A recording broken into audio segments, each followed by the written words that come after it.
한때 대한민국은 자영업의 나라라고 불렸습니다. 골목마다 가게가 있었습니다.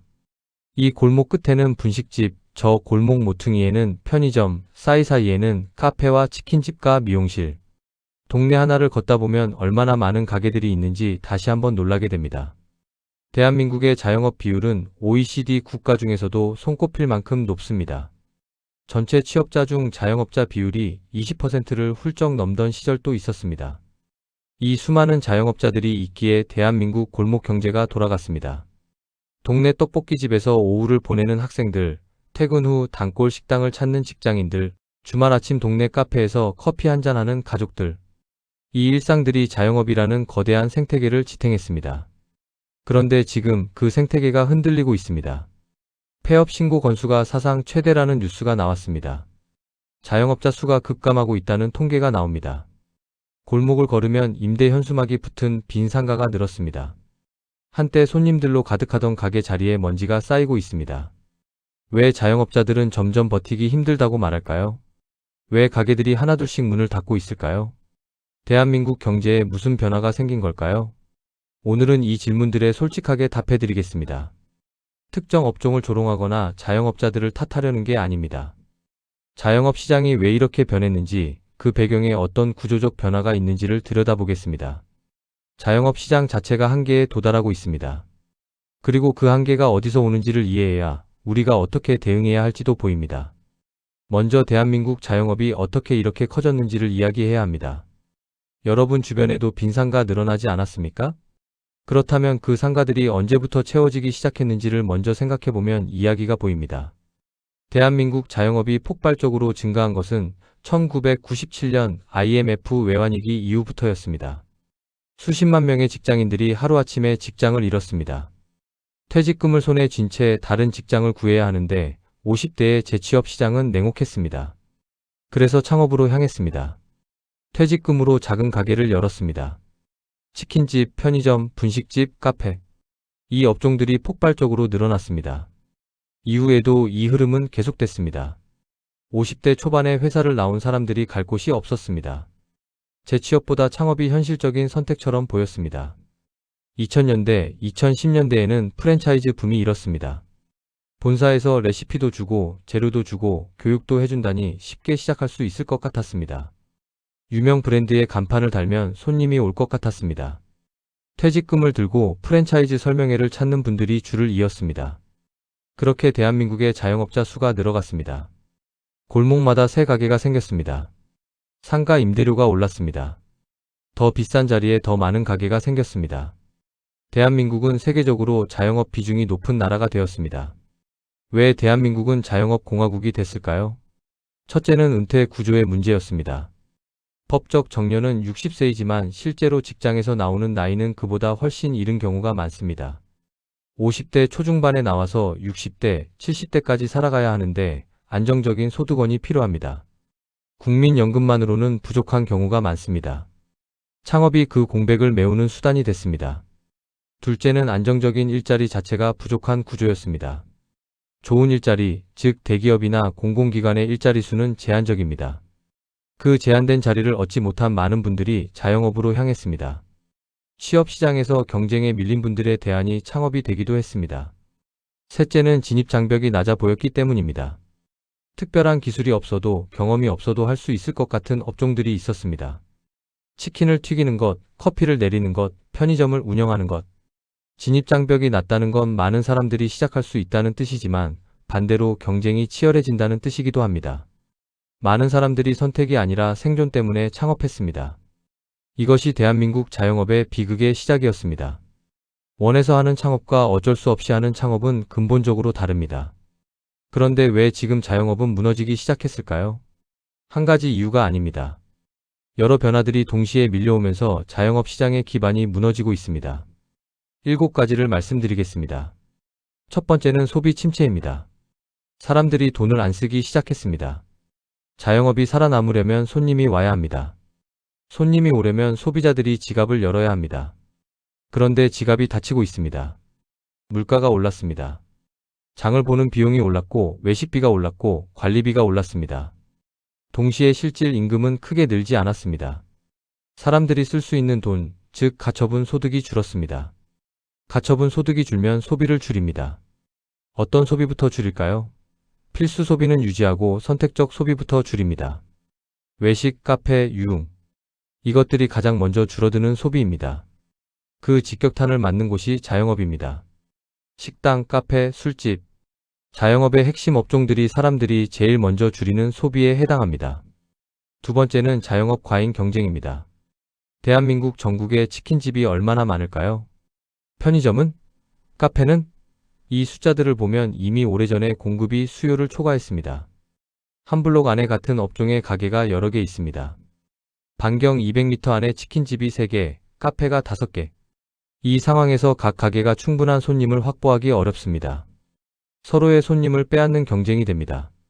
결국 가격을 내리거나 더 많은 마케팅 비용을 쓰거나 버티다가 포기하거나 이 세 가지 중 하나가 됩니다. 새로운 가게가 계속 생겨나는 것도 문제입니다. 지금도 어딘가에서는 새 가게가 문을 열고 있습니다. 시장이 이미 포화 상태인데도 새로운 분들이 계속 들어옵니다.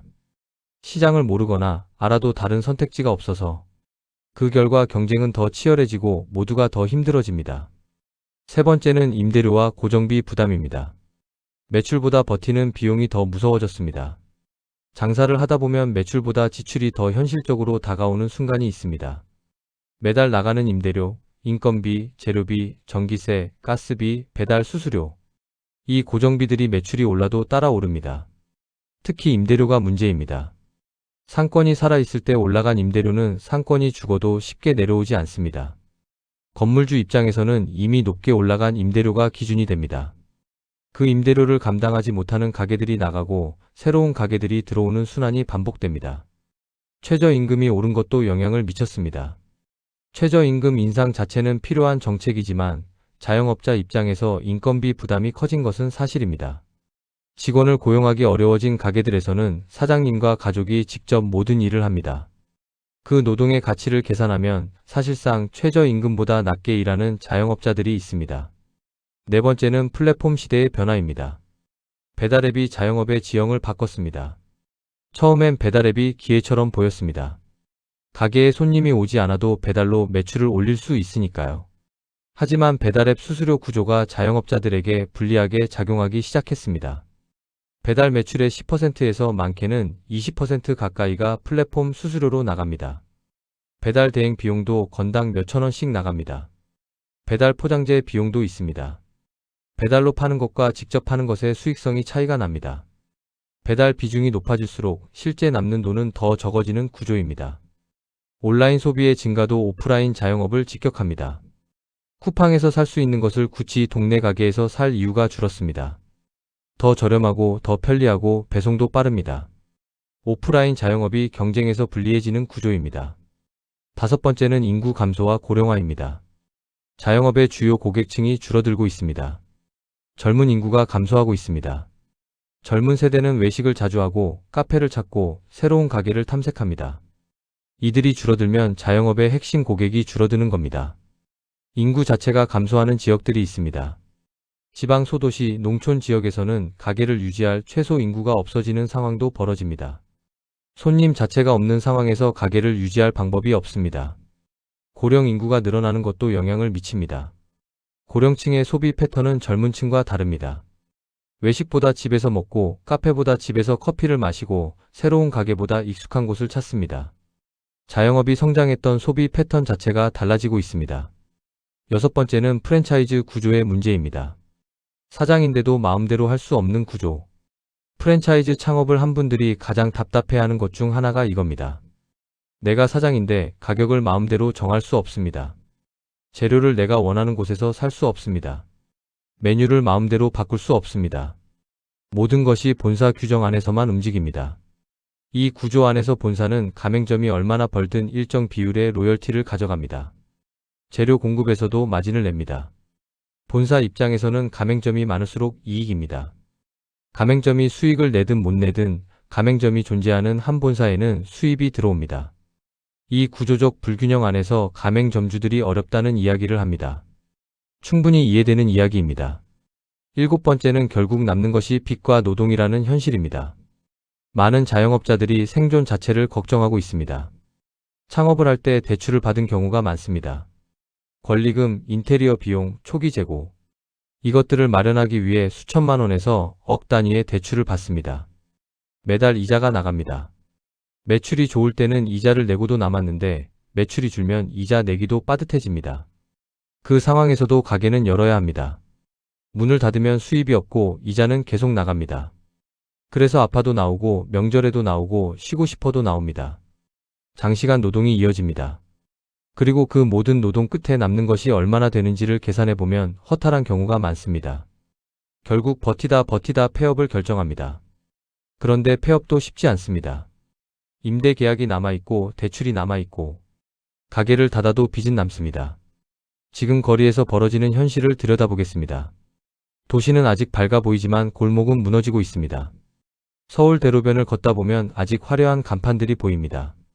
하지만 한 블록만 들어가면 풍경이 달라집니다. 임대 현수막이 붙어 있는 상가, 먼지가 쌓인 유리창, 언제 문을 닫은 건지 모를 빈 가게들, 폐업 신고 건수가 기록적 수준이라는 뉴스가 나왔습니다. 공식 폐업 신고 건수만 해도 수십만 건씩 나오는 상황. 실제로는 이보다 더 많은 가게들이 조용히 문을 닫는다고 합니다. 거리에서 가장 빠르게 보이는 변화는 공실입니다. 한때 가게가 들어서면 손님이 오고 손님이 오면 다른 가게도 생기고 상권이 활성화되는 선순환이 있었습니다. 지금은 반대의 악순환이 진행되는 곳들이 있습니다. 가게가 비면 그 주변 가게들도 매출이 줄고 또 빈 가게가 생기고 상권 자체가 무너지는 과정입니다. 이것이 단순히 자영업만의 문제일까요?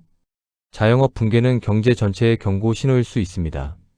자영업자들이 어렵다는 것은 그 자영업에서 일하거나 그 가게를 찾는 소비자들의 삶도 달라지고 있다는 뜻입니다. 자영업은 대한민국 경제에서 고용의 상당 부분을 담당합니다. 자영업이 무너지면 거기서 일하던 사람들이 일자리를 잃습니다. 일자리를 잃으면 소비가 줄어듭니다. 소비가 줄면 또 다른 가게들이 어려워집니다. 여기에 자영업자들이 지고 있는 대출 문제도 있습니다. 수백만 명의 자영업자들이 사업 자금으로 대출을 받았습니다. 이 대출들이 한꺼번에 부실화되면 금융 시스템에도 영향을 미칩니다. 중산층 위기와도 연결됩니다.